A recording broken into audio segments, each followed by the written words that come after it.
Well, we're back with Greg Engert, beer director for the Neighborhood Restaurant Group, which includes Church Key, where we are right now, also Birch and Barley downstairs.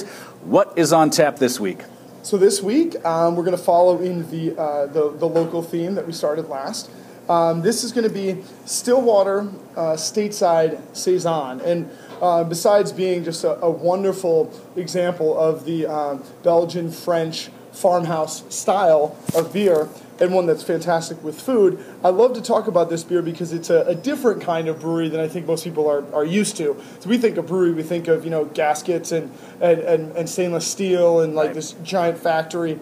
But Brian Strumke, the one-man show behind Stillwater Artisanal, is actually something that's rather new in brewing, and it's something that we've termed a gypsy brewer, meaning that when he started brewing way back in 2004, he was home brewing. He was making some fantastic out of the box stuff and really great stuff. And by the time he really thought he'd honed his skills and he was ready to kind of take it to the marketplace, he didn't really think that he wanted to get involved with the startup costs for a brewery and all these other things. So instead, he took his show on the road, started traveling around, kind of renting space from brewer friends that he had, and then composing these beautiful small batches of often Belgian-inspired beers. So a really cool kind of thing. Now this one is actually brewed at Dog Brewing Company, which is in Westminster, Maryland. So definitely a local beer, but one that kind of brings in international flair. It's based on the Belgian-French farmhouse tradition. It's pale in color. You'll see that it's bright, really aromatic. And when you take a little sniff here, you see there's that kind of soft fruit in the nose, almost like honeydew. There's some melon flavors.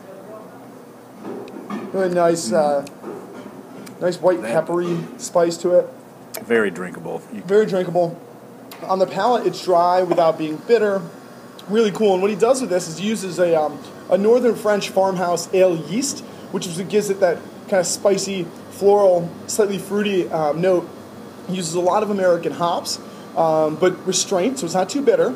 And then he uses a hop from New Zealand called Nelson Sauvin, which literally is grown in the same region as Sauvignon Blanc is grown there. And so it almost exudes a kind of Sauvignon Blanc character, and I think we get that when we smell the beer. We're talking a lot about local brewers this month.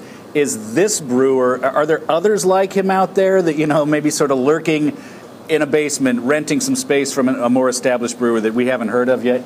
Well, I guess I think that pretty much anybody who's ever made beer in their basement is wishing that they were Stillwater right now. Brian actually is one of the first to do it, definitely among Americans, but the most well-known is probably Mikkel, who is Mie Keller, which you see around, and he's from Copenhagen. He's kind of the progenitor of this gypsy brewing tradition. Okay. And for what would you accompany this with as far as food goes? Well, we've had unlimited success, to be honest, with all sorts of beers from Stillwater with pairing here, specifically downstairs on our tasting menu at Birch and Barley, which we do every night.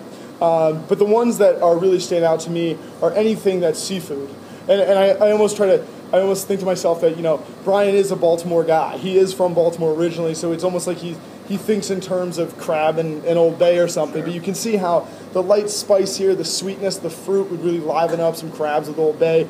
All sorts of sushi, sashimi, raw fish, things that can get kind of brightened up by the brightness in this beer. Can these smaller brewers be hard to find?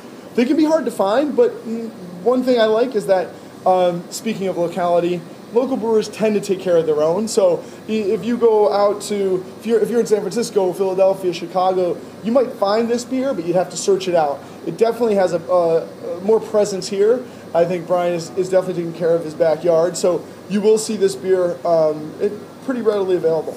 Okay, Greg, thanks. We may see Stillwater again. Appreciate it. All right. I'm Brennan Haselton. Thanks for joining us once again, and make sure to bring your thirst next time for another Beer of the Week.